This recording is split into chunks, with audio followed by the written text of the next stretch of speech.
लक्ष्मण के जाने के पश्चात रावण को अवसर मिल गया। वह ब्राह्मण भिक्षुक का वेश धारण कर रावण सीता के पास आया और बोला, हे सुंदरी, तुम कोई वन देवी हो या लक्ष्मी अथवा कामदेव की प्रिया स्वयं रति हो। इस पृथ्वी पर तो मैंने तुम्हारे जैसी रूपवती लावण्यमय युवती मैंने आज तक इस संसार में नहीं देखा है। तुम कौन हो, किसकी कन्या हो, और इस वन में किस लिए निवास कर रही हो? कहाँ ये तुम्हारा तीनों लोकों में सबसे सुंदर रूप, तुम्हारी सुकुमारता, और कहाँ इस दुर्गम वन में निवास? ये स्थान तो इच्छानुसार रूप धारण करने वाले भयंकर राक्षसों का निवास स्थान है। तुम यहाँ से चली जाओ, तुम यहाँ रहने योग्य नहीं हो। सीता ने कहा, हे ब्राह्मण, मेरा नाम सीता है। मैं मिथिला नरेश जनक की पुत्री और अयोध्यापति दशरथ के ज्येष्ठ पुत्र श्री रामचंद्र की पत्नी हूँ। पिता की आज्ञा से मेरे पति अपने भाई भरत को अयोध्या का राज्य देकर 14 वर्ष के लिए वनवास कर रहे हैं। उन पराक्रमी सत्यप्रायण वीर के साथ मेरे तेजस्वी देवर लक्ष्मण भी हैं। आप अतिथि हैं, अतः इस आसन पर बैठकर यह जल और फल ग्रहण कीजिए। मेरे पति अभी आते ही होंगे। अब आप बताइए महात्मन, आप कौन हैं और यहाँ किस उद्देश्य से पधारे हैं? सीता का प्रश्न सुनकर रावण गरज कर बोला, हे सीते, मैं तीनों लोकों 14 भुवनों का विजेता महाप्रतापी लंकापति रावण हूँ, जिसके नाम से देवता, दानव, यक्ष, किन्नर, गंधर्व, मुनि सभी भयभीत रहते हैं।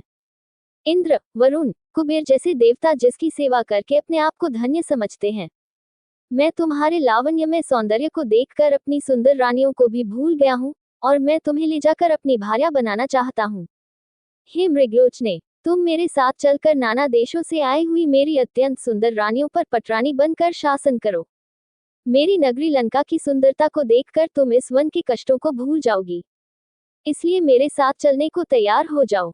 रावण का नीचतापूर्ण प्रस्ताव सुनकर सीता क्रुद्ध स्वर में बोली, हे अधम राक्षस, तुम परम तेजस्वी, अद्भुत पराक्रमी और महान योद्धा रामचंद्र के पराक्रम को नहीं जानते, इसीलिए तुम मेरे सम्मुख ही कुत्सित प्रस्ताव रखने का दुस्साहस कर रहे हो। अरे मूर्ख, क्या तू वनराज सिंह के मुख में से उसके दांत उखाड़ना चाहता है? तेरे सिर पर काल नाच रहा है, इसीलिए तू ये घृणित प्रस्ताव लेकर यहाँ आया है। तेरी मृत्यु ही तुझे यहाँ लेकर आई है। सीता के ये अपमानजनक वाक्य सुनकर रावण के अत्यंत कुपति हो गया।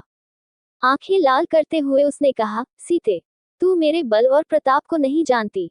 मैं आकाश में खड़ा होकर पृथ्वी को गेंद की भांति उठा सकता हूँ। अथाह समुद्र को एक चुल्लू में भर कर पी सकता हूँ। मैं तुझे लेने के लिए आया हूँ और लेकर ही जाऊंगा।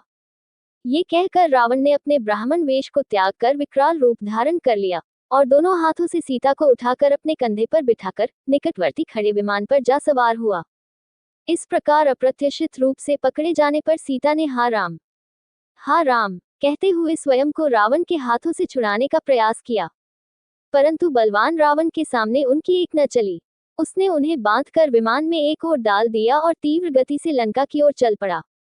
सीता निरंतर विलाप किए जा रही थी, हा राम, पापी रावण मुझे लिए जा रहा है।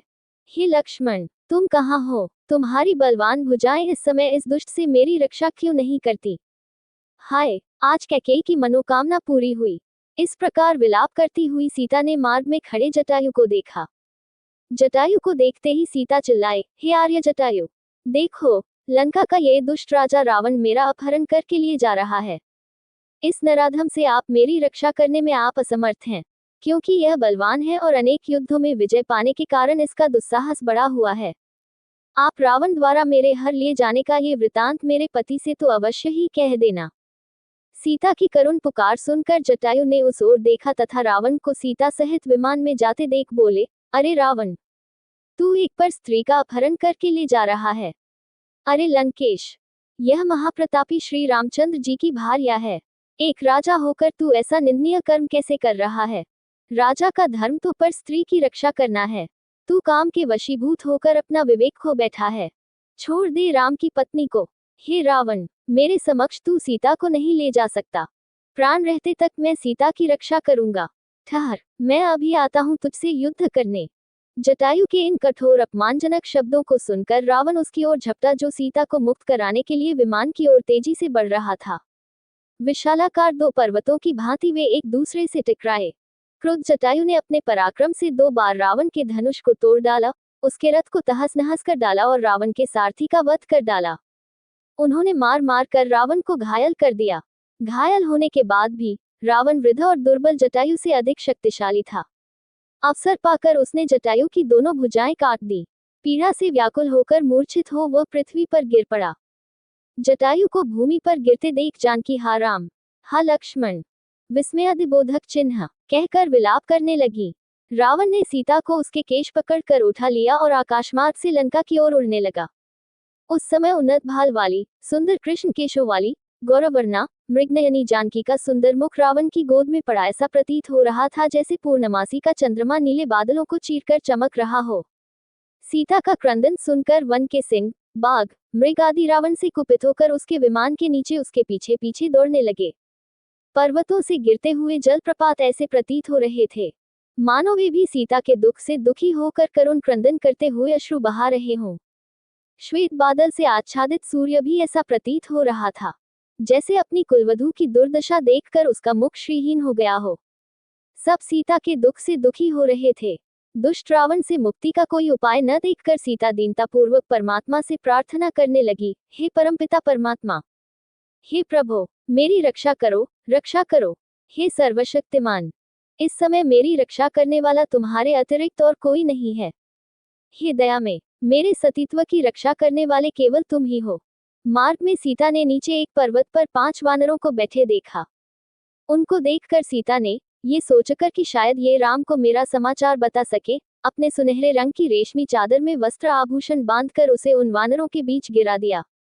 तीव्र गति से उड़ने में व्यस्त रावण को सीता के इस कार्य का बोध नहीं हो पाया।